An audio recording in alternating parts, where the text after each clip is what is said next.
दोस्तों नमस्कार। बिहार में नीतीश कुमार एक बार फिर से मुख्यमंत्री बन गए। 9वीं बार उन्होंने शपथ ली। बस बदलाव सिर्फ इतना भर हुआ कि आरजेडी जहां अभी सरकार में थी, अब उस सरकार में भारतीय जनता पार्टी है। यानी बिहार में अब डबल इंजन की सरकार है और पटना में अप्रत्यक्ष रूप से नरेंद्र मोदी की सत्ता है। मोदी लोकसभा चुनाव के मद्देनजर ये सारा खेल कर रहे हैं, जैसे पत्रकारिता की भाषा में ये कहूं कि उस अश्लील भाषा में ऑपरेशन लोटस कहा जा रहा है। यानी लोकतंत्र के हत्या करने वाले किसी भी इस तरह की कारगुजारी को ऑपरेशन लोटस का नाम। वो मध्य प्रदेश में भी हुआ, महाराष्ट्र में भी हुआ और अब बिहार में। लेकिन अब अगला निशाना क्या है? क्या अगला नंबर झारखंड का है? मैं झारखंड पर बात करूं, हेमंत सोरेन पर बात करूं, उसके पहले एक बात का और पर्दाफाश करना चाहता हूं कि जो लोग या जो गोदी मीडिया, जो भाजपा का आईटी सेल ये बराबर प्रचारित कर रहा था कि 22 जनवरी के बाद तो लोकसभा चुनाव नरेंद्र मोदी की मुट्ठी में आ गया है। सारे देश को जो राममय बनाने की कोशिश हुई थी और बहुसंख्यक तबके को जो जातियों में विभाजित है, समुदायों में विभाजित है, क्षेत्रों में विभाजित है, उसे हिंदू बनाने की जो कोशिश चल रही थी और उसके जरिए ही वो गणित दिखाया जा रहा था कि अब तो मोदी 400 पार करने वाले हैं। लेकिन वो सच्चाई 24 घंटे के भीतर ही समझ में आ गई। दरक गई वो पूरी बनाई हुई जाल की दीवार और उसके पीछे छिपा हुआ वो पूरा षड्यंत्र कि इस हिंदुत्व के गुबार के जरिए विपक्ष को भ्रम में रखना, उसको डराना और बुनियादी मुद्दों से इस देश के लोगों का ध्यान भटकाना। यही असली मंदिर की राजनीति का सच है। तो जैसे ही 22 जनवरी को उद्घाटन हुआ, 24 घंटे के भीतर कर्पूरी ठाकुर को भारत रत्न दिया गया और ये ऑपरेशन लोटस बिहार में जो हुआ उसका पहला बड़ा स्टेप था। और फिर होते हवाते नाना नाना करते हुए नीतीश कुमार एनडीए में शामिल हो गए। और जैसे ही वो शामिल हुए, आज जब उनके नीतीश कुमार का शपथ का दूसरा दिन है, ईडी की छापेमारी पटना में लालू प्रसाद यादव के घर पर, तेजस्वी यादव के, और ये छापेमारी दिखा रही है कि बिहार में नीतीश कुमार के एनडीए में शामिल होने के बावजूद नरेंद्र मोदी और अमित शाह कितने घबराए हुए हैं। वो अभी भी आश्वस्त नहीं है कि बिहार में वो 39 सीटें फिर से प्राप्त करेंगे।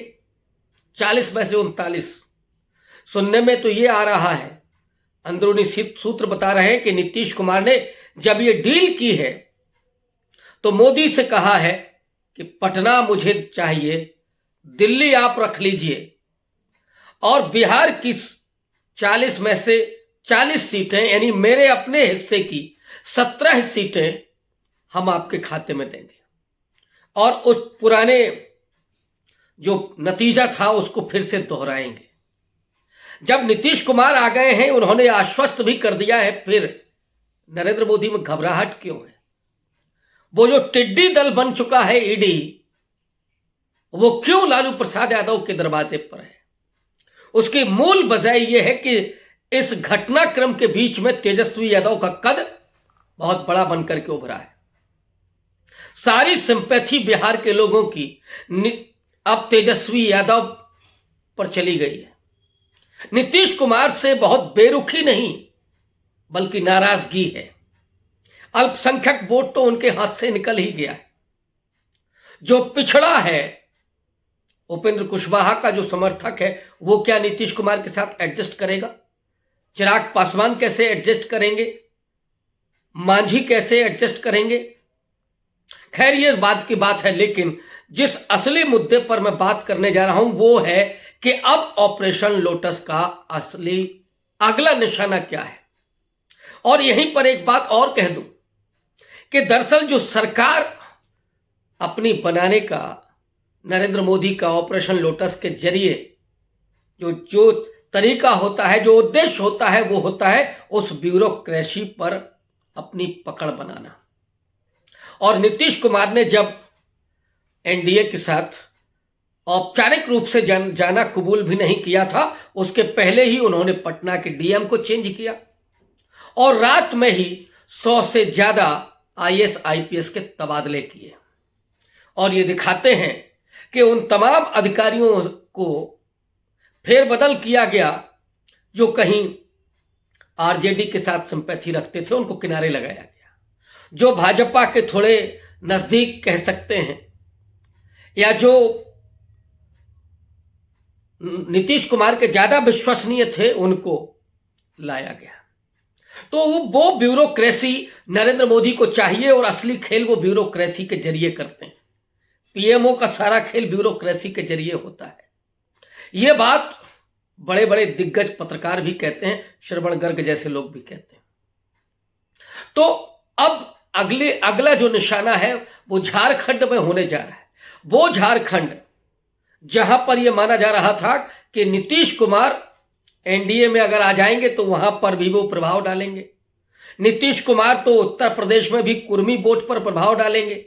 जो 6 से 7% कुर्मी वोटर है उत्तर प्रदेश का, वो नीतीश कुमार के आने से इंटैक्ट रहेगा बीजेपी में। लेकिन सच्चाई कुछ और है। उत्तर प्रदेश का कुर्मी पहली बार नीतीश कुमार से नाराज दिख रहा है और वो समझ नहीं पा रहा है कि नीतीश कुमार ने इस बार ये पलटासन क्यों किया है, एनडीए के साथ नरेंद्र मोदी के साथ क्यों चले गए हैं। और खुद बिहार में पटना में जेडीयू से जुड़े हुए कई बड़े महत्वपूर्ण लोग, उन्होंने तौबा कर ली है नीतीश कुमार से, जो बेहद करीब थे नीतीश कुमार के। उन्होंने कहा कि वो बीजेपी के साथ नहीं जा सकते। झारखंड में वो टिड्डी दल का पूरा हमला हो रहा है और आज दिल्ली में हेमंत सोरेन के आवास पर छापेमारी हुई। ढूंढा जा रहा है कि हेमंत सोरेन कहां है। और अभी जब मैंने हेमंत सोरेन पर थोड़ा सा पड़ताल करनी शुरू की, मीडिया का आलम यह है कि जैसे उनको हेडलाइन तो कहीं और से मिलती है। और एक नहीं, दो नहीं, तीन मैंने एक ही तरह की हेडलाइन लगी हुई देखी। कहां गायब हो गए हेमंत सोरेन, झारखंड के सीएम। अद्भुत है। ये हेडलाइन 2-2, 3-3 जगह पर दिखाई पड़ रही है और ऐसे मीडिया में प्रचारित किया जा रहा है जैसे हेमंत सोरेन फरार हो गए।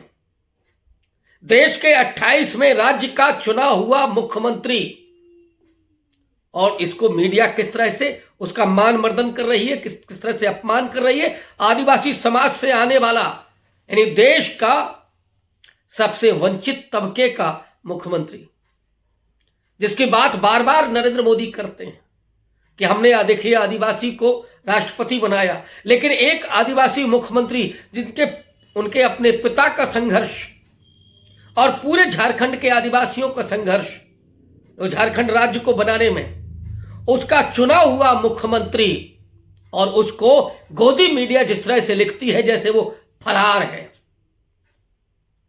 ईडी के छापेमारी, और यह माना जा रहा है कि जिस तरह से जमीन खरीद सौदे के घोटाले में कथित रूप से अभी कितना मिला है, क्या मिला है, किसी को नहीं पता है।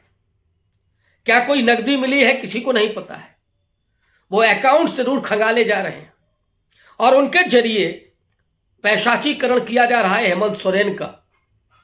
ठीक वैसे ही जैसे कभी लालू प्रसाद यादव का हुआ, मायावती का हुआ, या एक और आदिवासी मुख्यमंत्री थे उनका हुआ था।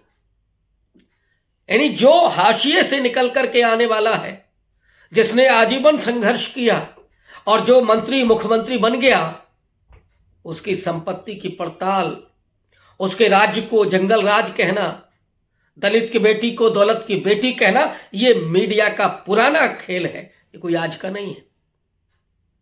और इस तरह से एक आदिवासी मुख्यमंत्री का अपमान करना, क्या इस पर कोई सवाल नहीं बनता? ये जरूर है कि अगर कोई भ्रष्टाचार हुआ है तो ये अधिकार है ईडी और सीबीआई को दे रखा है, लेकिन मीडिया को ये किसने अधिकार दिया कि वो बिना नतीजे के पहले ही किसी को भगोड़ा, किसी को फरार घोषित कर दे? लेकिन नीरव मोदी, मेहुल चौकसी, इन सब की कितनी खबर रखते हैं और क्यों चले गए, ये मीडिया ने कभी नहीं बताया। तो हेमंत सोरेन की तरफ से, झारखंड मुक्ति मोर्चा की तरफ से बयान आ गया है कि हेमंत सोरेन दिल्ली में है, ईडी की हिम्मत है तो पकड़ करके दिखाए। उधर लालू प्रसाद यादव की गिरफ्तारी का खतरा मंडरा रहा है। लालू प्रसाद यादव से घबराए हुए हैं। एक ओबीसी का वो नेता जो जमीन से निकल करके आया, जिसने कहा कि मैंने लोगों को स्वर्ग नहीं दिया लेकिन सुर दिया, स्वर दिया, आवाज दी, वॉइस दी। वो तबका जो सैकड़ों सदियों साल से जिसके पास आवाज नहीं थी, कर्पूरी ठाकुर के शब्दों में कहूं तो जो मनहीन है, तनहीन है, धनहीन है, वो समाज अगर अपने नेता के मुख्यमंत्री बनने से, अगर वो सामंतों के सामने अपनी आवाज को बुलंद कर सकता है, अपनी बात कह सकता है, और जो उसका थप्पड़ मारे तो उसके हाथ को पकड़ने की कुवत रखता है, उसके राज को गुंडा राज कहा जाएगा। हेमंत सोरेन को, चूंकि आदिवासी मुख्यमंत्री है इसलिए उसे भ्रष्टाचारी बताया जाएगा, लेकिन असली जो निशाना है वो है झारखंड में जेएमएम, कांग्रेस और आरजेडी के गठबंधन की सरकार को नेस्तनाबूद करना।